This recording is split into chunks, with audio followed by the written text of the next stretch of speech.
ನಾರಾಯಣಂ ನಮಸ್ಕೃತ್ಯ ನರಂ ಚೈವ ನರೋತ್ತಮಂ ದೇವೀಂ ಸರಸ್ವತೀಂ ವ್ಯಾಸಂ ತತೋ ಜಯಮುದೀರಯೇ.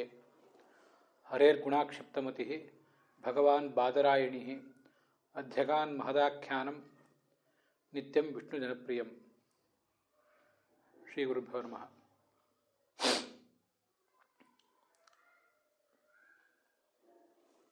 ಅಥಾತಃ ಭಾಗವತಸ್ಯ ಪ್ರಥಮೇ ಸ್ಕಂಧೆ ಸಪ್ತಮೇ ಅಧ್ಯಾಯ 12 ಶ್ಲೋಕಃ. 12ನೇ ಶ್ಲೋಕಃ ಅದ್ಯ ನಿರೂಪ್ಯತೆ. ಶೌನಕಃ ಕುಲಪತಿಃ ಸೂತಮೇವಂ ಖಲು ಪೃಷ್ಟವಾನ್ ಆಸೀತ್. ಅಯಂ ಚ ಶುಕಾಚಾರ್ಯಃ ನಿವೃತ್ತಿನಿರತಃ ಸರ್ವೇಷ್ವಪಿ ಲೌಕಿಕೇಷು ಪದಾರ್ಥೇಷು ಉಪೇಕ್ಷಕಃ ಸಾಧಿತಮೌನಃ. ಅಯಂ ಚ ಏತಾದೃಶಃ ಅಯಂ ಶುಕಾಚಾರ್ಯಃ ಕೇನ ಹೇತೇನ ಪ್ರೇರಿತಃ ಇಮಾಂ ಬೃಹತೀಂ ಸಾತ್ವತೀಂ ಸಂಹಿತಾಂ ಸಮಭ್ಯಸತ್. ನ ಕೇವಲಂ ಶುಕಃ, ಸರ್ವೇಪಿ ಮುನಯಃ ನಿರ್ಗ್ರಾಹ್ಯಾಃ ಆತ್ಮಾರಾಮಾಶ್ಚ.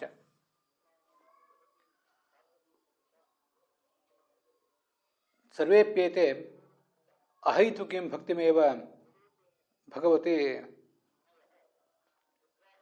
ನಿದಧತೆ. ವಯಂ ಚ ಪಾಮರಾಃ ಕೇವಲಂ ಹೈತುಕೀಂ ಭಕ್ತಿಂ ಉರುಕ್ರಮೇಪಿ ಭಗವತಿ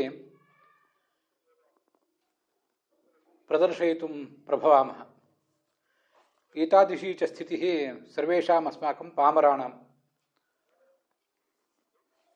ಮಹಾತ್ಮನಾಂ ನಿರ್ಗ್ರಾಹ್ಯಾಣಾಂ ಚ ರೀತಿಃ ಅಹೈತುಕ ಭಕ್ತಿ ಪ್ರದರ್ಶನಂ. ಇತ್ತಂ ಭೂತಗುಣೋ ಹರಿಃ. ಭಗವಾನ್ ಸರ್ವೇಷಾಮಪಿ ಮನಃ ಆಕೃಷ್ಯ ತಾನ್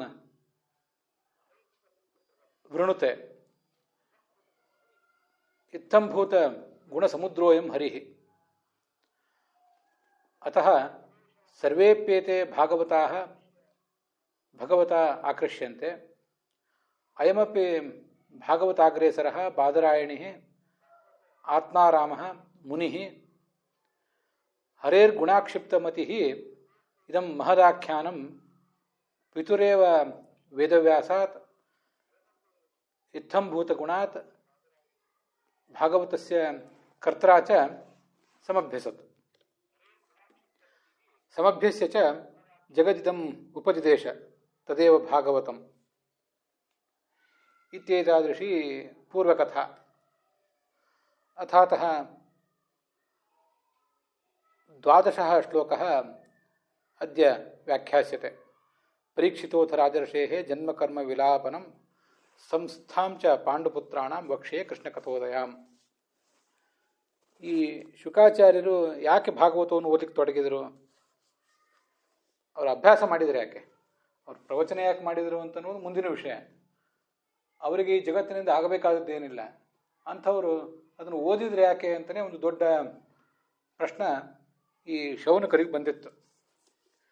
ಶೌನಕರು ಅದನ್ನು ವಿವರಿಸಲಿಕ್ಕೆ ತೊಡಗಿದ್ರು. ಶುಕಾಚಾರ್ಯ ಮಾತ್ರ ಅಲ್ಲ, ಎಲ್ಲ ಜ್ಞಾನಿಗಳು ಕೂಡ ಬಹಳ ದೊಡ್ಡವರು. ಅವರು ವಿರಕ್ತರಾಗಿರ್ತಾರೆ, ಆದರೆ ಪ್ರಾಪಂಚಿಕ ಸಂಗತಿಗಳಲ್ಲಿ ವಿರಕ್ತರಾಗಿರ್ತಾರೆ. ಪ್ರಾಪಂಚಿಕ ಸಂಗತಿಗಳಲ್ಲಿ ವಿರಕ್ತರಾಗಿರುವುದರಿಂದಲೇ ಭಗವಂತನಲ್ಲಿ ನಿರ್ವ್ಯಾಜವಾದ ಭಕ್ತಿಯನ್ನು ಮಾಡಬಲ್ಲವರಾಗಿರ್ತಾರೆ.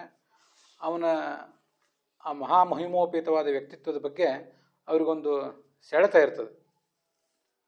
ಎಂದಿಗಾವುದೋ ದರ್ಶನ, ಯಾವತ್ತು ಭಗವಂತನ ಕಂಡೇನು ಅಂತ ಅವ್ರಿಗೊಂದು ಸೆಳೆತ ಇರ್ತದೆ. ಅಂಥ ಸೆಳೆತ ಎಲ್ಲ ಜ್ಞಾನಿಗಳಿಗೂ ಇರ್ತದೆ. ಮುಖ್ಯವಾಗಿ ಇಂಥ ದೊಡ್ಡ ದೊಡ್ಡ ಜ್ಞಾನಿಗಳಿಗೆ ಇರ್ತದೆ. ಶುಕನಂಥ ಮಹಾಜ್ಞಾನಿಗಳಿಗೆ ಭಗವಂತನನ್ನು ಕಂಡ ಮೇಲೆ ಕೂಡ ಒಂದು ಬಾರಿ ಪರೋಕ್ಷ ಜ್ಞಾನವನ್ನು ಪಡೆದು ಮುಂದೆ ಮಾನಸಾಪರೋಕ್ಷವನ್ನು ಪಡೆದು ಅದಾದ ಬಳಿಕ ಸ್ವರೂಪಾಪರೋಕ್ಷವನ್ನು ಪಡೆದ ಮೇಲೂ ಕೂಡ ಭಗವಂತನ ಆ ಗುಣಗಳ ಬಗ್ಗೆ ಅವರಿಗಿರುವ ಸೆಳೆತ ಅದ್ಯಾವತ್ತೂ ಕೂಡ ಹೋಗೋದಲ್ಲ. ಅವನನ್ನು ಮತ್ತೆ ಮತ್ತೆ ನೋಡಬೇಕು ಅಂತ ಹಂಬಲಿಸ್ತಿರ್ತಾರೆ. ಅವನ ಆ ಗುಣಗಳ ಸಮುದ್ರದಲ್ಲಿ ಅವರು ನಿತ್ಯ ಅವಗಾಹನ ಮಾಡಬೇಕು ಅಂತ ಹಂಬಲಿಸ್ತಿರ್ತಾರೆ. ಅದಕ್ಕಾಗಿ ಅವರು ಭಾಗವತವನ್ನು ಅಧ್ಯಯನ ಮಾಡಿದರು ಶುಕಾಚಾರ್ಯ. ಇದರ ಮೂಲಕ ಭಾಗವತ ಅನ್ನೋದು ಆ ಗುಣಸಮುದ್ರನಾದ ಭಗವಂತನ ಗುಣಗಳನ್ನು ವರ್ಣಿಸುವಂತಹ ಮಹಾಗ್ರಂಥ ಅನ್ನೋದನ್ನು ತೋರಿಸಿಕೊಟ್ಟ ಹಾಗಾಯಿತು. ಈ ಭಾಗವತ ಇತ್ಯಾದಿ ಗ್ರಂಥಗಳಲ್ಲಿ ಬಂದಂತೆ ಇಲ್ಲಿಯೂ ನಾವೀಗ ನೋಡ್ತಾ ಇರುವಂತೆ ಪರೀಕ್ಷಿತ ರಾಜನ ಜನನ, ಅವನ ಮಹಾಕಾರ್ಯ, ಅವನ ಮರಣ, ಅವನ ಸದ್ಗತಿಯನ್ನು ಪಡೆದದ್ದು, ಇದೆಲ್ಲವನ್ನು ಕೂಡ ನಾವು ನಿಮಗೆ ವರ್ಣಿಸ್ತೀವಿ. ಆ ಸೂತ ಪುರಾಣಿಕರು ಶೌನಕರಿಗೆ ಹೇಳಿದರು. ಭಾರತ ಯುದ್ಧ ಮುಗಿದ ಮೇಲೆ ಮುಂದೆ ಪಾಂಡವರಿಗೆ ರಾಜ್ಯಾಭಿಷೇಕ ಆಯಿತು. ಅವರು ಮಹಾಪ್ರಸ್ಥಾನ ಮಾಡಿದರು, ರಾಜ್ಯಭಾರ ಮಾಡಿದ್ದಾದ ಮೇಲೆ.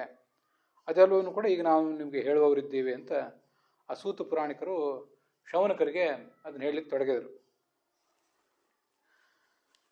ಈ 12ನೇ ಶ್ಲೋಕಕ್ಕೆ ಯಾರ್ಯಾರು ಏನೇನು ವ್ಯಾಖ್ಯಾನ ಮಾಡ್ತಾರೆ ಅಂತ ಅನ್ನೋದು ನೋಡೋಣ. ಹಿಂದೆ 1ನೇ ಸ್ಕಂದದ 4ನೇ ಅಧ್ಯಾಯದ 9ನೇ ಅಧ್ಯಾಯದಲ್ಲಿ 9ನೇ ಶ್ಲೋಕದಲ್ಲಿ ತಸ್ಯ ಜನ್ಮ ಮಹಾಶ್ಚರ್ಯಂ, ಆ ಪರೀಕ್ಷಿತನ ಜನ್ಮ ಅಂತ ಅನ್ನೋದು ದೊಡ್ಡ ಆಶ್ಚರ್ಯಕರವಾದದ್ದು ಅಂತ ಈಗ ಬಂದಿತ್ತು. ಅದನ್ನೆಲ್ಲವನ್ನು ಹೇಳಿ ಅಂತ ಕೇಳಿದ್ರು ಅವರು ಹಿಂದಿನವರು. ಆಗ ಪುರಾಣಿಕರು ಅದನ್ನು ಹೇಳಿಕ್ಕೆ ತೊಡಗಿದರು. ವಿಲಯನಂ ತಸ್ಯ ಜನ್ಮ ಕರ್ಮ ವಿಲಾಪನಂ ಅಂತಿದೆ. ಆ ವಿಲಾಪನಂ ಅಂತನ್ನೋದ್ರ ಬದಲಿಗೆ ವಿಲಯನಂ ಅಂತ ಕೂಡ ಈ ಕೆಲವು ಕಡೆ ಪಾಠ ಇದ್ದಂತೆ ಕಾಣಿಸ್ತದೆ. ವಿಲಾಪನಂ, ವಿಲಯನಂ ಹೀಗೆಲ್ಲ ಬೇರೆ ಬೇರೆ ಪಾಠಗಳಿದ್ದಂತೆ ಕಾಣಿಸ್ತದೆ. ವಿಲಯನ ಅಂದರೆ ಅವನ ಮುಕ್ತಿ ಅಥವಾ ಮೃತ್ಯು. ಅವನು ತನ್ನ ಈ ಭೌತ ದೇಹವನ್ನು ತೊರೆಯುವುದು ಅಥವಾ ಒಟ್ಟಾರೆ ತನ್ನ ಲಿಂಗದೇಹವನ್ನೇ ತೊರೆದು ಮುಕ್ತಿಗೆ ಹೋಗುವುದು, ಇದೆಲ್ಲವನ್ನು ಕೂಡ ಅಲ್ಲಿ ವಿಲಯನ ವಿಲಾಪನ ಅನ್ನೋ ಶಬ್ದದಿಂದ ನಾವು ತಿಳ್ಕೋಬಹುದು. ಸಂಸ್ಥಾಂಶ ಪಾಂಡುಪುತ್ರಾಣ, ಸಂಸ್ಥಾ ಅಂತಿದೆ. ಸಂಸ್ಥಾ ಅಂದರೆ ಮಹಾಪ್ರಸ್ಥಾನ. ಶ್ರೀಕೃಷ್ಣ ಕಥಾನ ಉದಯ ಯಥಾಭವತಿ ತಥಾ. ಎಲ್ಲಿ ಹೋದರೂ ಕೊನೆಗೂ ಕೃಷ್ಣನ ಭಕ್ತಿಯನ್ನು, ಕೃಷ್ಣನ ಮಹಿಮೆಯನ್ನೇ ಅಲ್ಲಿ ವರ್ಣನೆ ಮಾಡ್ತಾ ಇರ್ತಾರೆ. ಇದೆಲ್ಲ ಶ್ರೀಧರರು ವ್ಯಾಖ್ಯಾನ ಮಾಡಿದ ರೀತಿ.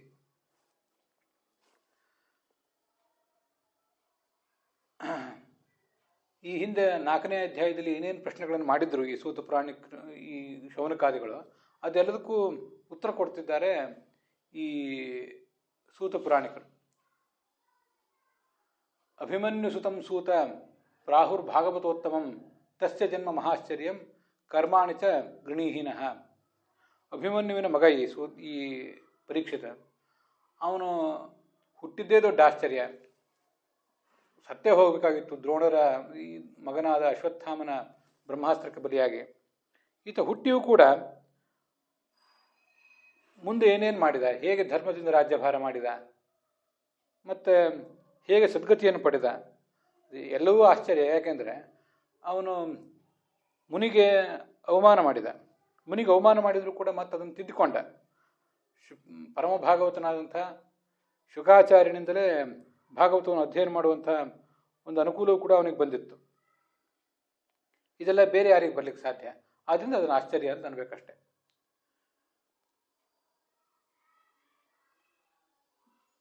ವಿಲಾಪನಂ ಅಂದರೆ ವಿಲಯ. ಇದೆಲ್ಲವನ್ನು ಕೂಡ ನಾವು ಹೇಳ್ತೇವೆ ಅಂತ ಆ ವೀರರಾಘವರು ಆ ಸೂತ್ರ ಪುರಾಣಿಕರ ಮಾತನ್ನು ವ್ಯಾಖ್ಯಾನಿಸ್ತಾ ಇದ್ದಾರೆ. ಸಂಸ್ಥಾ ಅಂದರೆ ಸ್ಥಿತಿ. ಸಂಸ್ಥಾ ಅಂತಂದರೆ ಸ್ವರ್ಗಾರೋಹಣ ಅಂತ ಕೆಲವರು ಅರ್ಥ ಬರೆದಿದ್ದಾರೆ. ಸಂಸ್ಥಾ ಅಂದರೆ ಸ್ಥಿತಿ, ಒಟ್ಟಾರೆ ಅವರ ಇರುವಿಕೆ, ಹೀಗೆ ಅರ್ಥ ಮಾಡಿದ್ದಾರೆ ವೀರರಾಘವರು. ಕೃಷ್ಣಸ್ಯ ಕಥಾಯ ಉದಯ ಅನುಪ್ರಸಕ್ತಿ. ಎಲ್ಲ ಕಡೆಯೂ ಕೂಡ ಕೃಷ್ಣನ ಕಥಾ ಅಂತನ್ನುವುದು ಪ್ರಸಕ್ತವಾಗಿಯೇ ಇರ್ತದೆ.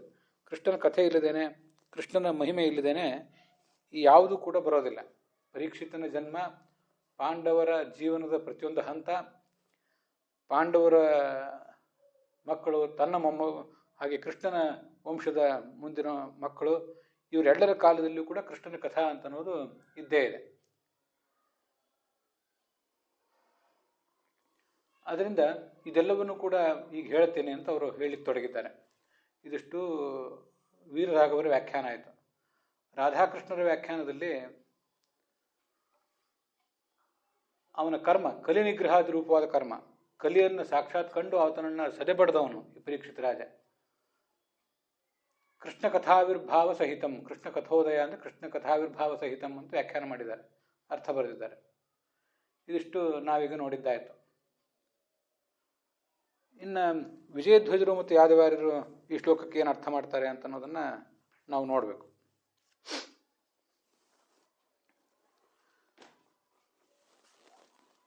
ಕಸ್ಮಿನ್ ಯುಗೆ ಇತ್ಯಾದಿ ಶೌನಕ ಪ್ರಶ್ನಂ ಪರಿಹೃತ್ಯ, ಯಾವ ಯುಗದಲ್ಲಿ ಈ ಕಥೆ ಪ್ರಾರಂಭ ಆಯಿತು ಭಾಗವತದ್ದು ಅಂತೆಲ್ಲ ಕೇಳಿದರು. ಅದಕ್ಕೂ ಉತ್ತರ ಕೊಟ್ಟಿದ್ದರು ಈಗಾಗಲೇ. ತಸ್ಯ ಜನ್ಮೇತಿ ಪ್ರಶ್ನಂ ಪರಿಹರತಿ ತ್ಯಾಹ, ಆ ತಸ್ಯ ಜನ್ಮ ಮಹಾಶ್ಚರ್ಯಂ ಅಂತ ಏನೊಂದು ಪ್ರಶ್ನೆ ಕೇಳಿದ್ನಲ್ಲ, ಅದೆಲ್ಲವನ್ನು ಒಂದೊಂದಾಗಿ ಅವರು ವಿವರಿಸ್ತಾ ಇದ್ದಾರೆ ಸೂತರು. ವಿಲಾಪನಂ ಅಂದರೆ ಮರಣ ಅಂತ ಅರ್ಥ, ವಿಜಯಧ್ವಜರು ಬರೀತಾರೆ. ಸಂಸ್ಥಾ ಅಂದರೆ ಸ್ವರ್ಗಾರೋಹಣ. ಮತ್ತು ಯುದ್ಧ ಆದ ಬಳಿಕ ಅವರಿಗೆ ಅಭಿಷೇಕ ಆಗಿದ್ದು ಇತ್ಯಾದಿ. ಇದೆಲ್ಲವೂ ಕೂಡ ಕೃಷ್ಣ ಕಥಾಯ ಉದಯ ಯಸ್ಯಾಂಸ ತಥೋಕ್ತ. ಪಾಂಡವರ ಸಂಸ್ಥಾದಲ್ಲೇ, ಪಾಂಡವರ ಒಟ್ಟಾರೆ ಸ್ಥಿತಿಗತಿಗಳಲ್ಲಿಯೇ ಕೃಷ್ಣನ ಕಥೆ ಹಾಸುಹೊಕ್ಕಾಗಿದೆ. ಕೃಷ್ಣನ ಕಥೆ ಒಂದನ್ನು ಇಲ್ಲ ಅಂತ ಮಾಡಿಬಿಟ್ರೆ, ಕೃಷ್ಣನ ಕಥೆಯನ್ನು ಹೊರತುಪಡಿಸಿ ನೋಡಿದರೆ ಅಲ್ಲಿ ಬೇರೆ ಏನು ಈ ಪಾಂಡವರ ಕಥೆ ಇಲ್ಲವೇ ಇಲ್ಲ ಅನ್ನುವಷ್ಟು ಕೃಷ್ಣ ಅವರ ಜೀವನದಲ್ಲಿ ಹಾಸುಹೊಕ್ಕಾಗಿದ್ದಾನೆ. ಮುಂದೆ ಅದಕ್ಕೆ ಯಾದವಾರ್ಯರು ಬರೀತಾರೆ, ವಿಲಾಪನ ಅಂದರೆ ಮರಣ ಅಥವಾ ಮುಕ್ತಿ ಅಂತ. ಇಲ್ಲಿನ ವಿಶೇಷ ಅರ್ಥಗಳೇನಿಲ್ಲ, ಅದರಿಂದ ಮುಂದೆ ಹೋಗ್ತಾ ಇದ್ದೇನೆ. ಅದರ ಮುಂದೆ ಇರುವಂಥದ್ದು, ಯದಾ ಮೃಧೆ ಕೌರವ ಪಾಂಡವಾನಾಂ ವೀರೇಶ್ವಥೋ ವೀರಗತಿಂ ಗತೇಶು ಪ್ರಕೋದರಾವಿದ್ದ ಗದಾಭಿ ಮರ್ಷ ಭಗ್ನೋರುದಂಡೆ ಧೃತರಾಷ್ಟ್ರಪುತ್ರೇ. ಮುಂದೆ ಒಂದು 5-6 ಶ್ಲೋಕಗಳ ಒಟ್ಟಾರೆ ಒಂದು ಕಥೆ ಇದೆ. ಆ ಕಥೆಯನ್ನು ಮೊದಲೊಂದು ಬಾರಿ ನಾವು ಸಂಕ್ಷಿಪ್ತವಾಗಿ ನೋಡಬೇಕು. ಮುಂದೆ ಯಾವ್ಯಾವ ಶ್ಲೋಕ ಏನೇನು ಹೇಳ್ತದೆ ಅಂತ ಅನ್ನೋದನ್ನು ಆಮೇಲೆ ನಮಗೆ ನೋಡ್ಲಿಕ್ಕೆ ಸಾಧ್ಯ ಆಗ್ತದೆ. ಯುದ್ಧದಲ್ಲಿ ಎಲ್ಲ ವೀರರು ಸದ್ಗತಿಯನ್ನು ಪಡೆದರು, ನಮಗಿದು ಗೊತ್ತಿದೆ. ಕೊನೆಯದ್ದಾಗಿ ಭೀಮ ಬೀಸಿದ ಗದೆಯ ಪೆಟ್ಟಿಗೆ ಆ ದುರ್ಯೋಧನ ತೊಡೆ ಮುರಿದು ಬಿದ್ದ. ಮುಂದೆ ಈ ಅಶ್ವತ್ಥಾಮ ತನ್ನ ಒಡೆಯನಾದ ದುರ್ಯೋಧನನಿಗೆ ಪ್ರೀತಿಯಾಗಬೇಕು ಅಂತ ಬಯಸಿ ರಾತ್ರಿ ಕಾಲದಲ್ಲಿ ಶಿಬಿರದಲ್ಲಿ ಎಲ್ಲರೂ ಮಲಗಿದ್ದಾಗ ದ್ರೌಪದಿಯ ಮಕ್ಕಳ ತಲೆಗಳನ್ನೆಲ್ಲ ಕತ್ತರಿಸಿದ. ದ್ರೌಪದಿ ಅದನ್ನು ನೋಡಿ ಕೇಳಿ ಬಹಳ ದುಃಖಪಟ್ಟಳು. ಮುಂದೆ ಅದ್ರ ಮುಂದಿನ ಕಥೆ ಏನಿದೆ ಅದನ್ನು ಮುಂದೆ ನೋಡೋಣ. ಅದಕ್ಕಿಂತ ಮೊದಲು ಈ ಭರ್ತು ಪ್ರಿಯಂ ದ್ರೌಣಿ ರೀತಿ ಸ್ಮ ಪಶ್ಯನ್ ಅಪಾಹರದ್ ವಿಪ್ರಿಯಮೇತದಸ್ಯ, ಇದಕ್ಕೆ ಸಂಬಂಧಪಟ್ಟಂತೆ ಭಾಗವತ ತಾತ್ಪರ್ಯ ಇದೆ. ಅದೆಲ್ಲವನ್ನು ಕೂಡ ಬೇರೆ ಬೇರೆ ವ್ಯಾಖ್ಯಾನದಲ್ಲಿ ಹೇಗೆ ಬಂದಿದೆ ಅಂತ ಅನ್ನೋದನ್ನು ನೋಡೋಣ. ಸರಳವಾದ ಕನ್ನಡದ ಅನುವಾದಗಳಲ್ಲಿ ಅಶ್ವತ್ಥಾಮ ಭರ್ತು ಪ್ರಿಯಂ ದ್ರೌಣಿ ರೀತಿ ಸ್ಮ ಪಶ್ಯನ್, ತನ್ನ ಯಜಮಾನನಾದಂಥ ತನ್ನ ಮಾಲೀಕನಾದ ದುರ್ಯೋಧನನಿಗೆ ಪ್ರೀತಿ ಪಾತ್ರ ಇದು ಈ ಶಿಶುಗಳ ತಲೆಯನ್ನು ಕತ್ತರಿಸುವುದು ಅಂತ ಆಲೋಚನೆ ಮಾಡಿ ಅವರನ್ನು ಕೊಂದು ಹಾಕಿದ. ಅಪಾಹರದ್ ವಿಪ್ರಿಯಮೇತದಸ್ಯ, ಆದರೆ ಇದು ಅವನಿಗೆ ಪ್ರಿಯ ಆಗಿರಲಿಲ್ಲ. ಆತನಿಗೆ ಅಂದರೆ ಯಾರಿಗೆ ಪ್ರಿಯ ಆಗಿರಲಿಲ್ಲ ಅಂದರೆ ಹೇಗೆ, ಅದೆಲ್ಲವನ್ನು ಕೂಡ ನಾವೀಗ ನೋಡಬೇಕಾಗಿರೋದು. ಇದಕ್ಕೆ ಭಾಗವತ ತಾತ್ಪರ್ಯ ಯಾಕೆ ಬಂತು ಮತ್ತು ಬೇರೆ ಬೇರೆ ವ್ಯಾಖ್ಯಾನ ಏನು ಮಾಡಿದ್ದಾರೆ ಎಲ್ಲರೂ ಅಂತ ಅನ್ನೋದನ್ನು ಈಗ ನೋಡೋಣ. ರಾಧಾಕೃಷ್ಣರ ವ್ಯಾಖ್ಯಾನವನ್ನು ಮತ್ತು ಉಳಿದ ಶ್ರೀಧರಿಯ ವೀರರಾಘವಿಯ ಆ ಎಲ್ಲ ವ್ಯಾಖ್ಯಾನಗಳನ್ನು ಕೂಡ ನೋಡೋಣ.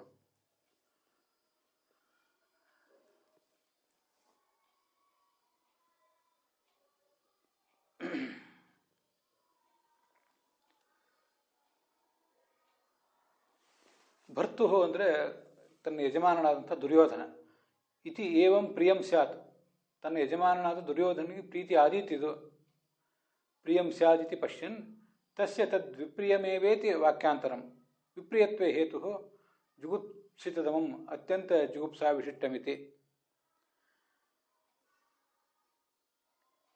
ಈ ದುರ್ಯೋಧನನಿಗೆ ಇದರಿಂದ ಪ್ರೀತಿ ಆಗಲಿ ಅಂತ ಈ ಕೆಲಸ ಮಾಡಿದ. ಆದರೆ ವಾಸ್ತವಿಕವಾಗಿ ಅದು ದುರ್ಯೋಧನನಿಗೂ ಕೂಡ ಪ್ರೀತಿಕರ ಆಗಿರಲಿಲ್ಲ. ತಸ್ಯ ತದ್ ವಿಪ್ರಿಯಮೇವ, ಇಷ್ಟು ನಮಗೆ ಈ ಶ್ರೀಧರಿಯ ವ್ಯಾಖ್ಯಾನದಲ್ಲಿ ಕಾಣಿಸ್ತದೆ. ಮುಂದೆ ವೀರರಾಘವರ ವ್ಯಾಖ್ಯಾನದಲ್ಲಿ ಏನಿದೆ ಅಂತ ಅನ್ನೋದನ್ನು ನೋಡೋಣ. ಧಾರ್ತರಾಷ್ಟ್ರಸ್ಯ ಅಪ್ರಿಯಮಪಿ ಪ್ರಿಯಮಿತಿ ಪಶ್ಯನ್, ತಾನೇನು ಮಾಡ್ಲಿಕ್ಕೆ ಹೊರಟಿದ್ದಾನೆ ಅದು ದುರ್ಯೋಧನನಿಗೂ ಕೂಡ ಪ್ರೀತಿ ಪಾತ್ರ ಏನಲ್ಲ, ಆದರೆ ಪ್ರೀತಿ ಪಾತ್ರ ಅಂತ ಇವನು ತಿಳಿದಿದ್ದ ಅಷ್ಟೆ. ಅಂಥ ಕೆಲಸ ಮಾಡಿದ. ಆ ಶಿಶುಗಳ ತಲೆಯನ್ನು ಕತ್ತರಿಸುವಂಥ ಕೆಲಸ ಮಾಡಿದ. ಯಾಕಂದರೆ ಅದು ಬಹಳ ಜುಗುಪ್ಸಿತವಾದದ್ದು. ಆದ್ದರಿಂದ ಅದೇನು ಪ್ರಶಂಸನೀಯ ಕಾರ್ಯ ಅಲ್ಲ, ಆದರೂ ಅಂಥದ್ದೊಂದು ಕಾರ್ಯ ಮಾಡಿದ ಅಂತಿಷ್ಟು ಕೇಳಿ ಬರ್ತದೆ. ಭರ್ತು ಪ್ರಭೋ ದುರ್ಯೋಧನಸ್ಯ ಪ್ರಿಯಮಿತಿ ಸ್ಮ ಪಶ್ಯನ್ ಆಲೋಚಯನ್. ದುರ್ಯೋಧನಿಗೆ ಪ್ರಿಯ ಆಗ್ತದೆ ಅಂತ ಆಲೋಚನೆ ಮಾಡಿದ. ಮಲ್ಕೊಂಡಿದ್ದಂಥ ದ್ರೌಪದಿಯ ಮಕ್ಕಳ ತಲೆಯನ್ನು ಕತ್ತರಿಸಿದ. ತಸ್ಯ ತತ್ಕರ್ಮ ಸರ್ವಸ್ಯಾಪಿ ವಿಪ್ರಿಯಮೇವ ಜಾತಂ. ವಿಪ್ರಿಯ ಯಾರಿಗೆ ಅಂತಿದೆಯಲ್ಲ, ಅದು ಒಬ್ಬೊಬ್ಬರು ಒಂದೊಂದು ರೀತಿ ವ್ಯಾಖ್ಯಾನ ಮಾಡಿದ್ದಾರೆ. ಅಪಾಹರದ್ ವಿಪ್ರಿಯ ಮೇತದಸ್ಯ, ಅಸ್ಯ ಏತತ್ ವಿಪ್ರಿಯಂ. ಏತತ್ ಅಂದರೆ ಈ ಕೆಲಸ, ಅಸ್ಯ ಇವನ, ಏತತ್ ಇದು, ವಿಪ್ರಿಯಂ ಹೀಗಿದ್ದಾರೆ. ಶಬ್ದಗಳಿರೋದು ಈ ಥರ. ಅಸ್ಯ ಅಂದರೆ ಇವನಿಗೆ ಅಂತಿದೆ, ಇವನಿಗೆ ಅಂದರೆ ಯಾರಿಗೆ ಅಂತಿಲ್ಲ. ಏತತ್ ಅಂದರೆ ಏನು, ಈ ಕೆಲಸ, ಅದು ವಿಪ್ರಿಯ. ಅದಕ್ಕೆ ರಾಧಾಕೃಷ್ಣರು ವ್ಯಾಖ್ಯಾನ ಮಾಡ್ತಾರೆ, ಇದು ಯಾರಿಗೂ ಕೂಡ ಪ್ರಿಯ ಅಲ್ಲ. ವೇದವ್ಯಾಸನಿಗಾಗಲಿ ಕೃಷ್ಣನಿಗಾಗಲಿ ಉಳಿದವರು ಯಾರಿಗೂ ಕೂಡ ಇದು ಪ್ರಿಯ ಆಗಲಿಲ್ಲ. ಅಂತ ಇವನು ಮಾತ್ರ ಅದನ್ನು ಪ್ರಿಯ ಅಂತ ತಿಳ್ಕೊಂಡು ಮಾಡಿಬಿಟ್ಟ. ಮಹಾ ಜುಗುಪ್ಸಿತವಾದಂಥ ಕರ್ಮ ಇದು. ಇವತ್ತು ಕೂಡ ಜನ ಅದನ್ನು ಈ ಅಶ್ವತ್ಥಾಮ ಮಾಡಿದ್ದನ್ನು ನಿಂದಿಸ್ತಾ ಇದ್ದಾರೆ. ಇಷ್ಟು ಅರ್ಥ ಅಲ್ಲಿ ಕೇಳಿ ಬರ್ತದೆ. ಆಯಿತು, ಆಚಾರ್ಯದಕ್ಕೆ ಭಾಗವತ ತಾತ್ಪರ್ಯ ಯಾಕೆ ಬರಿಬೇಕಾಯಿತು ಏನು ಅಂತನ್ನೋದನ್ನೆಲ್ಲ ಈಗ ನೋಡೋಣ. ಸ್ವಾತ್ಮನ ಏವ ವಿಪ್ರಿಯಂ ನ ಭರ್ತು ಅಂತ ಈ ಥರ ಅಲ್ಲಿ ವ್ಯಾಖ್ಯಾನ ಇದೆ. ಅದನ್ನು ಈಗ ನೋಡೋಣ. ಇದಕ್ಕೆ ಸಂಬಂಧಪಟ್ಟಂತೆ ಮಹಾಭಾರತದ ಕಥೆಯು ಕೂಡ ಸೇರಿಕೊಂಡಿದೆ. ಅದೆಲ್ಲವನ್ನೂ ಈಗ ನೋಡೋಣ.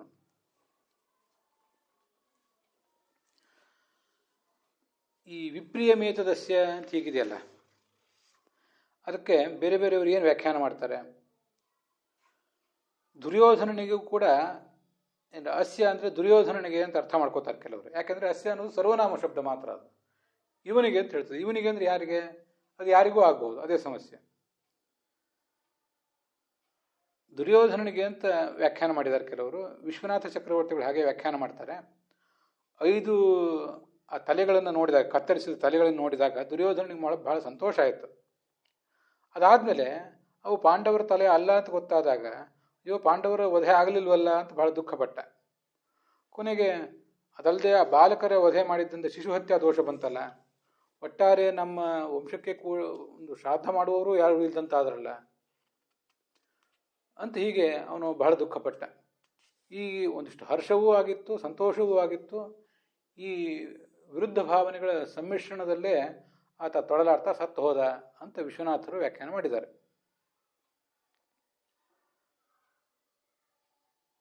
ಕುರುವಂಶ ಲೋಪ ಶ್ರವಣಾಚ್ಚ ವಿಷಾದೋತ್ಪತ್ತೇ ಹರ್ಷ ವಿಷಾದಾಭ್ಯಾಂ ಚ ತನ್ಮೃತ್ಯು ಪ್ರಾಪ್ತಿ ಇತಿ ವಿಶ್ವನಾಥ. ಹರ್ಷ ಒಂದು ಕಡೆ, ಹರ್ಷ ಒಂದು ಕಡೆ ವಿಷಾದ, ಹೀಗೆ ಇವೆರಡರ ಸಮ್ಮಿಶ್ರ ಭಾವನದಲ್ಲಿ ಆತ ಪ್ರಾಣ ಪರಿತ್ಯಾಗ ಮಾಡಿದ ಅಂತ ವಿಶ್ವನಾಥರ ವ್ಯಾಖ್ಯಾನ ಇದೆ. ಇದು ಸರಿಯಲ್ಲ.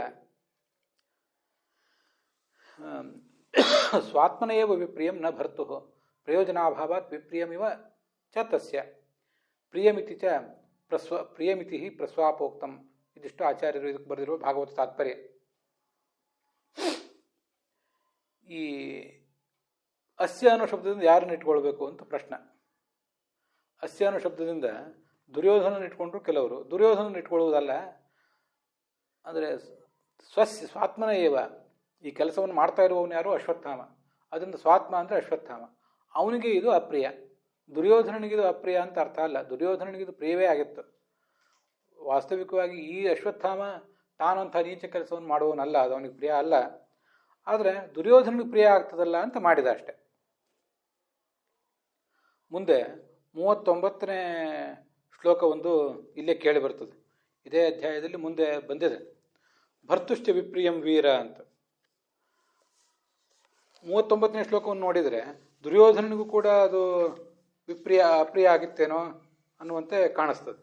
ಆದರೆ ಅದನ್ನೆಲ್ಲ ಕೇವಲ ಭಾಗವತವನ್ನು ಓದುವುದಲ್ಲ, ಮಹಾಭಾರತವನ್ನು ಕೂಡ ಸರಿಯಾಗಿ ನಾವು ನೋಡಬೇಕಾಗ್ತದೆ. ತದಸೌ ವಧ್ಯತಾಂ ಪಾಪ ಆತತಾಯಿ ಆತ್ಮಬಂಧು ಭರ್ತುಶ್ಚ ವಿಪ್ರಿಯಂ ವೀರ ಕೃತವಾನ್ ಕುಲಪಾಂಸನಃ.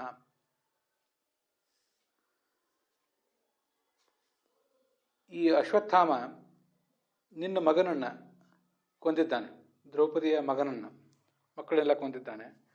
ಇದರಿಂದ ಇವರಿಗೆಲ್ಲ ಏನು ಉಪಯೋಗ ಆಯಿತು? ಅಥವಾ ಆ ದುರ್ಯೋಧನಿಗಾದರೂ ಏನು ಉಪಯೋಗ ಆಯಿತು? ಭರ್ತ ಅಂದರೆ ಮಾಲೀಕ, ಅವನಿಗಾದರೂ ಇದು ಪ್ರಿಯ ಆಗಲಿಲ್ಲ. ಅದರಿಂದ ಭರ್ತುಶ್ಚ ವಿಪ್ರಿಯಂ ಅನ್ನುವ ಆ 39ನೇ ಶ್ಲೋಕದ ಮಾತನ್ನು ನೋಡಿದರೆ ಇದು ದುರ್ಯೋಧನಿಗೂ ಕೂಡ ಪ್ರಿಯ ಆಗಲಿಲ್ಲ ಅಂತ ಹೀಗೆ ಕೇಳಿ ಬರ್ತದೆ.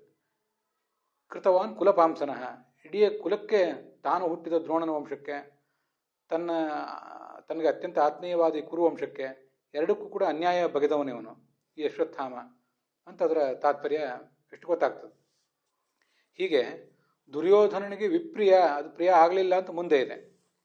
ಇಲ್ಲಿ ದುರ್ಯೋಧನನಿಗೆ ಪ್ರಿಯ ಆಯಿತು, ಅಪ್ರಿಯ ಆಗಿದ್ದು ಅಶ್ವತ್ಥಾಮನಿಗೆ ಮಾತ್ರ ಅಂತ ವ್ಯಾಖ್ಯಾನ ಮಾಡಿದರೆ ಅದನ್ನು ಹೇಗೆ ಎರಡನ್ನೂ ಕೂಡ ಹೊಂದಿಸುವುದು ಅಂತ ನಮಗೊಂದು ಗೊಂದಲ ಆಗ್ತದೆ. ಅದಕ್ಕೆ ಹೀಗೆ ಅರ್ಥ ಮಾಡಬೇಕು. ಸ್ವಾತ್ಮನೇವ ವಿಪ್ರಿಯಂ ನ ಭರ್ತು ಪ್ರಯೋಜನಾಭಾವಾತ್ ವಿಪ್ರಿಯಮಿವ ಚ ತಸ್ಯ, ಪ್ರಯೋಜನಾಭಾವಾತ್ ವಿಪ್ರಿಯಮಿವ ಚ ತಸ್ಯ ಅಂತೇನು ಆಚಾರ್ಯರ ಮಾತಿದೆ, ಅದು ಮುಂದಿನ 39ನೇ ಶ್ಲೋಕವನ್ನು ರೆಫರ್ ಮಾಡ್ತದೆ. ದುರ್ಯೋಧನನಿಗೆ ಇದು ಪ್ರಿಯವೇ ಆಗಿತ್ತು, ಬಹಳ ಸಂತೋಷಪಟ್ಟ ಅವನು. ಆದರೆ ವಾಸ್ತವಿಕವಾಗಿ ವಿಚಾರ ನೋಡಿದರೆ ಅವನಿಗೂ ಅದು ವಿಪ್ರಿಯವೇ. ಯಾಕೆಂದರೆ ಅವನಿಗೆ ಅದರಿಂದ ಏನು ಪ್ರಯೋಜನ ಆಗಲಿಲ್ಲ. ದ್ರೌಪದಿಯ ಮಕ್ಕಳ ತಲೆ ಹೋದರೆ ಏನಾಯಿತು? ಮತ್ತು ಅರ್ಜುನನ ಮಗನಾದಂಥ, ಅಭಿಮನ್ಯುವಿನ ಮಗನಾದಂಥ ಪರೀಕ್ಷಿತ ಮುಂದೆ ರಾಜ್ಯವನ್ನು ಆಳಿದ. ನಿಷ್ಪಾಂಡವಾಂ ಪೃಥ್ವೀಂ ಕರೋಮಿ ಅಂತ ಈ ಅಶ್ವತ್ಥಾಮನ ಸಂಕಲ್ಪ ಆಗಿತ್ತು. ನನ್ನ ಮಕ್ಕಳು ಯಾರೂ ಈ ರಾಜ್ಯವನ್ನು ಆಳ್ಲಿಕ್ಕಾಗದೆ ಹೋದರೂ ತೊಂದರೆ ಇಲ್ಲ, ಪಾಂಡವರ ಮಕ್ಕಳು ಕೂಡ ರಾಜ್ಯವನ್ನು ಆಳಬಾರದು ಅಂತ ದೊಡ್ಡದೊಂದು ದುರಾಸೆ ಇತ್ತು ದುರ್ಯೋಧನನಿಗೆ. ಅದ್ಯಾವುದೂ ಈಡೇರಲೇ ಇಲ್ಲ. ಯಾಕೆಂದರೆ ಪ್ರಿಯಮಿತಿ ಪ್ರಸ್ವಾಪೋಕ್ತಂ. ಪ್ರಸ್ವಾಪ ಅಂದರೆ ಸೌಪ್ತಿಕ ಪರ್ವ, ಮಹಾಭಾರತದಲ್ಲಿ ಸೌಪ್ತಿಕ ಪರ್ವ, ಅದರಲ್ಲಿ ಒಂದು ಉಪಪರ್ವ ಈಶೀಕ ಪರ್ವ. ಅದರಲ್ಲಿ ದುರ್ಯೋಧನನಿಗೆ ಇದು ಪ್ರಿಯ ಆಯಿತು ಅಂತಲೇ ಬರೆದಿದ್ದಾರೆ. ತತ್ಕಾಲದಲ್ಲಿ ಅವನಿಗೆ ಪ್ರಿಯನೇ ಆಗಿತ್ತು, ಆದರೆ ವಾಸ್ತವಿಕ ವಿಚಾರ ಮಾಡಿದರೆ ಅವನಿಗೂ ಅದರಿಂದ ಬೇರೆಯವರೆಲ್ಲ ವಿಚಾರ ಮಾಡಿದರೆ ಅವನಿಗೆ ಅದು ಪ್ರಿಯ ಆಗಲಿಲ್ಲ, ಅವನಿಗೆ ಅದರಿಂದ ಏನು ಉಪಯೋಗ ಆಗಲಿಲ್ಲ ಅಂತ ಅರ್ಥ. ಅವನಿಗೆ ಮನಸ್ಸಿಗೆ ಪ್ರಿಯ ಆಗಿತ್ತು, ಆದರೆ ಅವನಿಗೆ ಅದು ಪ್ರಯೋಜನಕ್ಕೆ ಬರಲಿಲ್ಲ, ಇದು ಅದರ ತಾತ್ಪರ್ಯ. ಪ್ರಸ್ವಾಪ ಅಂದರೆ ಸೌಪ್ತಿಕ ಪರ್ವ ಅಂತ ಅರ್ಥ. ಈ ಸುಪ್ತಿ ಅಂದರೆ ನಿದ್ದೆ, ಸೌಪ್ತಿಕ ಪರ್ವ ನಿದ್ರೆಯಲ್ಲಿದ್ದ ದ್ರೌಪದಿಯ ಮಕ್ಕಳೆಲ್ಲ ಎಲ್ಲರನ್ನೂ ಸಂಹರಿಸಿದ್ದ ಅಶ್ವತ್ಥಾಮ ಆದ್ದರಿಂದ ಅದು ಸೌಪ್ತಿಕ ಪರ್ವ. ಪ್ರಸ್ವಾಪ ಅಂದರೂ ನಿದ್ರೆನೇ. ಆಚಾರ್ಯರು ಸೌಪ್ತಿಕ ಅನ್ನುವ ಶಬ್ದದ ಬದಲಾಗಿ ಪ್ರಸ್ವಾಪ ಅಂತ ಬರೆದಿದ್ದಾರೆ ಅಷ್ಟೆ. ದುರ್ಯೋಧನನಿಗದು ಪ್ರಿಯ ಆಗಿತ್ತು ಅಂತ ಸೌಪ್ತಿಕ ಪರ್ವದಲ್ಲಿದೆ ಅಂತ ಹೀಗೆ ಅರ್ಥ ಬರೆದಿದ್ದಾರೆ. ಅದರಿಂದ ಮಹಾಭಾರತದಲ್ಲಿ ಏನು ಬಂದಿದೆ ಅದನ್ನೂ ಒಂದು ಬಾರಿ ನೋಡ್ಬೇಕು ನಾವು.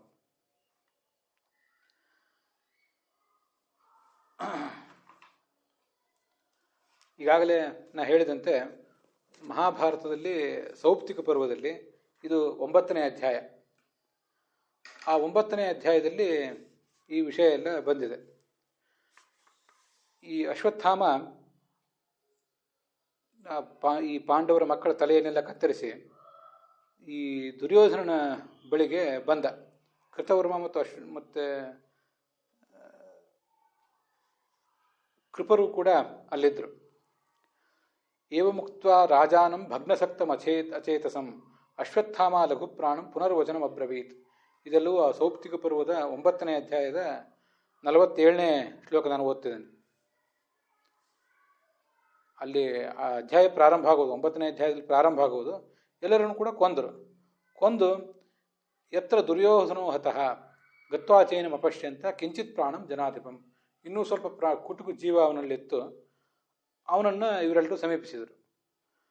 ರಥದಿಂದ ಇಳಿದು ಅವನನ್ನು ಅವರು ಸುತ್ತುವರೆದರು. ಅವನು ರಕ್ತವಾಂತಿ ಮಾಡ್ಕೋತಾ ಇದ್ದ. ವಕ್ತಾತ್ ಅಪಶ್ಯನ್ ವಸುಧಾತಲೆ ವೃತ್ತಂ ಸಮಂತಾತ್ ಬಹುಭಿ ಶ್ವಾಪದೈಹಿ ಘೋರದರ್ಶನೈಹಿ. ಆ ಮಾಂಸ ತಿನ್ನುವ ಆಸೆಯಿಂದ ಅನೇಕ ಪ್ರಾಣಿಗಳು ಕೂಡ ಅವನ ಸುತ್ತಲೂ ನೆರೆದಿದ್ದು.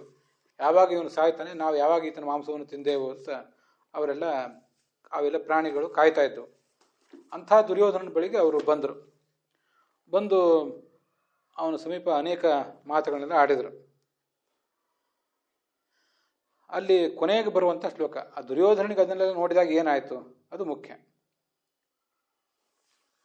ದುರ್ಯೋಧನ ಜೀವಸಿ ಚೇತ್ ವಾಕ್ಯಂ ಶ್ರೋತ್ರ ಸುಖಂ ಶೃಣೋ.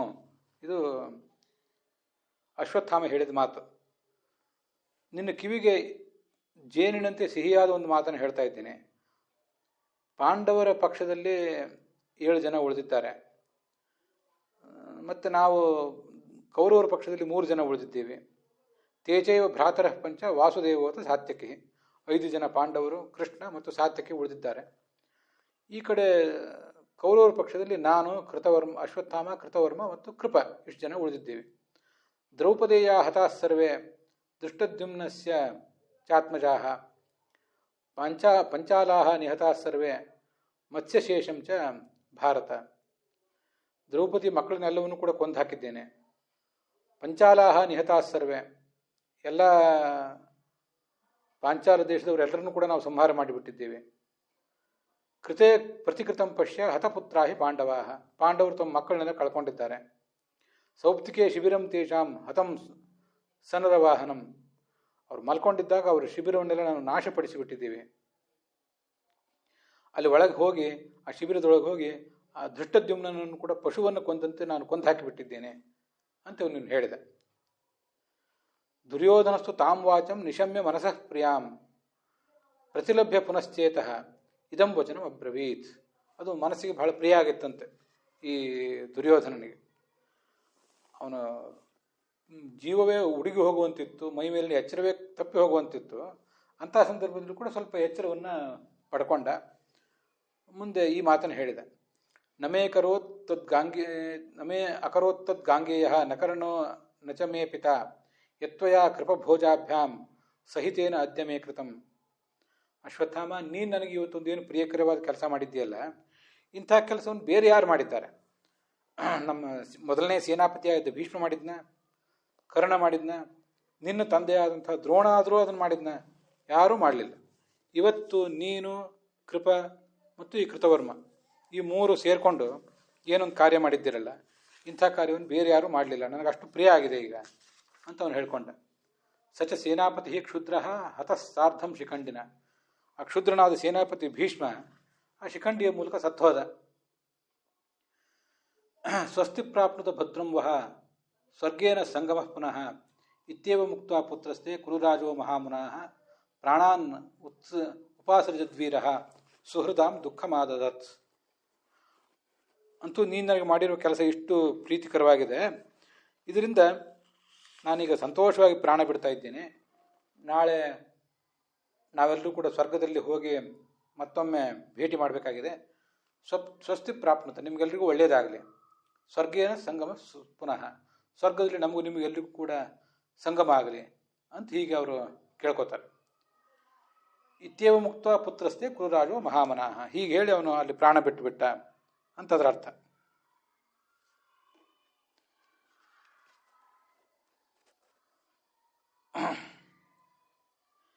ಪಾಂಡವರು ಸಂತತಿಯೆಲ್ಲ ನಷ್ಟ ಆಯಿತು ಅಂತ ಅವನು ತೃಪ್ತಿಯಿಂದ ಪ್ರಾಣೇನೂ ಪರಿತ್ಯಾಗ ಮಾಡಿದ. ಆದರೆ ಅದು ಯಾಕೆ ಅವನಿಗೆ ಅಪ್ರಿಯ ಅಂದರೆ, ಪಾಂಡವರ ಹತ್ಯೆ ಆಗಿದ್ದಿಲ್ಲಲ್ಲ, ಮತ್ತು ಅದರಲ್ಲಿ ಕೂಡ ಪರೀಕ್ಷಿತನ ಹತ್ಯೆ ಮುಂದೆ ಆಗುವುದಿದ್ದಿದ್ದಿಲ್ಲ. ಪರೀಕ್ಷಿತ್ ಸತ್ತು ಹುಟ್ಟಿದರೂ ಕೂಡ ಕೃಷ್ಣ ಅವನನ್ನು ಬದುಕಿಸುವವನಿದ್ದ. ಆದ್ದರಿಂದ ತತ್ಕಾಲದಲ್ಲಿ ಅವನಿಗೆ ಪ್ರಿಯ ಆಯಿತು. ಅದನ್ನ ಅಷ್ಟು ಮಾಡಿದರೂ ಕೂಡ ಅದರಿಂದ ಪ್ರಯೋಜನ ಏನೂ ಆಗಲಿಲ್ಲ. ಆದ್ದರಿಂದ ಅದು ವಿಪ್ರಿಯ ಅಂತ ಮುಂದಿನ 39ನೇ ಶ್ಲೋಕದಲ್ಲಿ ಹೇಳಿದೆ ಅಂತ. ಇದು ಒಟ್ಟಾರೆ ತಾತ್ಪರ್ಯ. ಅದು ಮಹಾಭಾರತದಲ್ಲಿ ಬರುವಂಥ ವಿಷಯ. ನಾನು ನಡುವೆ ಇಲ್ಲಿ ಒಂದು ಕಡೆ ಐಶಿಕ ಪರ್ವ ಅಂತ ಹೇಳಿದೆ. ಐಶಿಕ ಪರ್ವ ಅಲ್ಲ, ಸೌಪ್ತಿಕ ಪರ್ವ. ಸೌಪ್ತಿಕ ಪರ್ವದ ಒಂದು ಉಪಪರ್ವವೇ ಐಶಿಕ ಪರ್ವ. ಆದರೆ ಐಶಿಕ ಪರ್ವ ಬರುವುದು ದುರ್ಯೋಧನನ ಪ್ರಾಣ ಪರಿತ್ಯಾಗ ಆದಮೇಲೆ. ಆ ಐಶಿಕ ಪರ್ವದ ಕಥೆ ನಮಗಿಲ್ಲೇನೂ ಸಂಬಂಧಪಟ್ಟಿಲ್ಲ. ನಮಗೆ ಸಂಬಂಧಪಟ್ಟಿರುವುದು ಮೊದಲನೇ ಸೌಪ್ತಿಕ ಪರ್ವಕ್ಕೆ ಸಂಬಂಧಪಟ್ಟದ್ದು. ಸೌಪ್ತಿಕ ಪರ್ವದ ಮೊದಲನೇ ಭಾಗದಲ್ಲಿ 9ನೇ ಅಧ್ಯಾಯವೇ ನಮಗೆ ಸಂಬಂಧಪಟ್ಟಂಥ ವಿಚಾರ. ಹೀಗೆ ಇದನ್ನು ಭಾಗವತ ತಾತ್ಪರ್ಯಕ್ಕೆ ಅನುಗುಣವಾಗಿ ನೋಡಿದ್ದೀವಿ. ಆದರೆ ಉಳಿದ ವ್ಯಾಖ್ಯಾನಕಾರರು ಮಾತ್ರ ಅದನ್ನು ಸ್ವಲ್ಪ ಬೇರೆ ಬೇರೆ ರೀತಿಯಾಗಿ ವ್ಯಾಖ್ಯಾನ ಮಾಡಿದ್ದಾರೆ.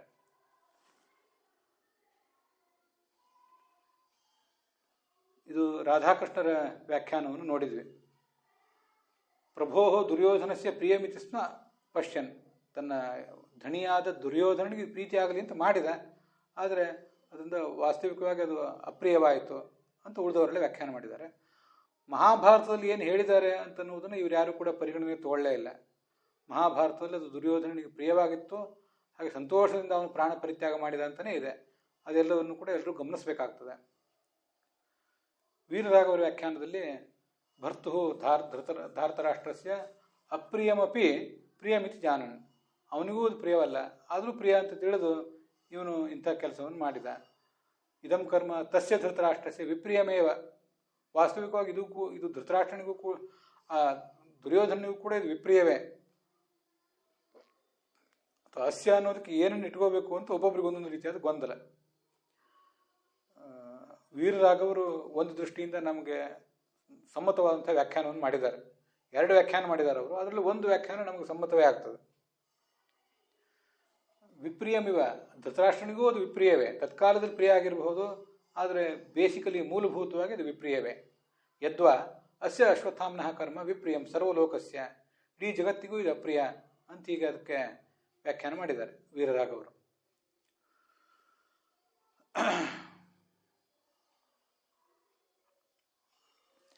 ಇಲ್ಲಿ ಭಾಗವತ ತಾತ್ಪರ್ಯದ ಇಷ್ಟು ವಿಷಯಗಳನ್ನು ನೋಡಿದ್ವಿ. ಈ ಭಾಗವತ ತಾತ್ಪರ್ಯ ಅಂತ ಪ್ರಶ್ನೆ ಬಂದಾಗ ಬನ್ನಂಜ ಗೋವಿಂದಾಚಾರ್ಯರು ಸಂಪಾದನೆ ಮಾಡಿರುವಂಥ ಭಾಗವತ ತಾತ್ಪರ್ಯ ಮತ್ತು ಉಳಿದ ಎಲ್ಲ ವ್ಯಾಖ್ಯಾನಗಳನ್ನು ಕೂಡ ನಾವು ಪರಿಶೀಲಿಸಬೇಕಾಗ್ತದೆ. ಅದಲ್ಲದೆ ಭಾಗವತಕ್ಕೆ ಪ್ರಬೋಧಿನಿ ಮತ್ತು ದೀಪಿಕಾಂತಿಯ ವ್ಯಾಖ್ಯಾನಗಳಿವೆ, ಅವುಗಳನ್ನು ಕೂಡ ನೋಡಬೇಕು. ಆದರೆ ಈಗಾಗಲೇ ನಾನು ಅವುಗಳನ್ನು ನೋಡಿದ್ದೇನೆ. ಅಲ್ಲಿ ನಾವು ನೋಡಬೇಕಾದಂಥ ಹೆಚ್ಚಿನ ವಿಷಯ ಏನಿಲ್ಲ, ಆದ್ದರಿಂದ ಅದನ್ನು ಇಲ್ಲಿ ನಾನು ಪ್ರಸ್ತುತಪಡಿಸೋದಿಲ್ಲ. ನೋಡಿದ ವಿಷಯಗಳೆಲ್ಲ ಆಗಿ ಹೋಗಿವೆ. ವಿಜಯಧ್ವಜರು ಮತ್ತು ಯಾದವಾರ್ಯರು ಏನು ಹೇಳ್ತಾರೆ ಅಂತ ಅನ್ನೋದನ್ನು ಅಷ್ಟು ನೋಡಿದರೆ ಸಾಕಾಗ್ತದೆ.